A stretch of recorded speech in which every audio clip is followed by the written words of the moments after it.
Na-miss namin si Doc Jean at dahil dyan libre kami ni Sir Dongal ng Bayan Awards sa Tada! Welcome to JK!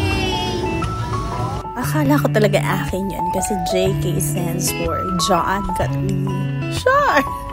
This is their interior. Spacious, maliwanag, and sobrang presko kasi open siya. But, kailangan mong mas ingatan yung heels mo kasi yung flooring nila is G1. These are the different side dishes. Sobrang yum! Masarap ang fish cake. Kahit kapatid ng may-ari. Yes po.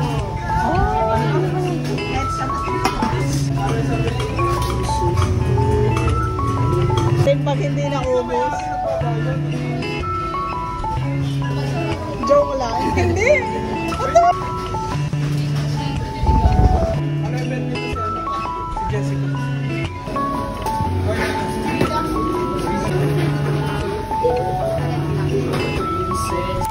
Every time na nanalo si Sir Jeff ng award, nililibre niya kami sa Sangyup for the support.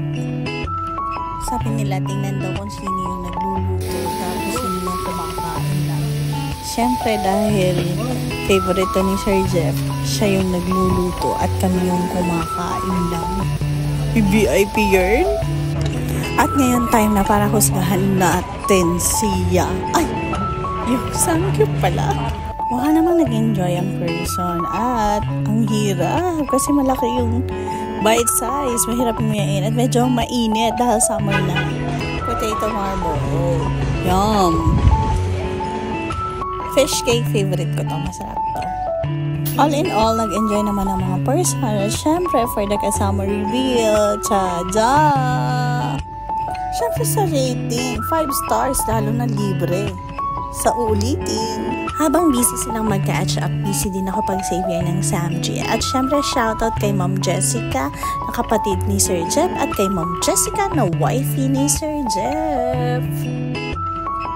I hope nag-enjoy kayo at nagutom. Kita niyo naman kahit pawisan na ang person, laban pa rin. Para walang matira kasi kahit daw kapatid ng may-ari, kailangan magbayad kapag hindi naubos ang food. That will be all. Ta-ta! Ta-ta!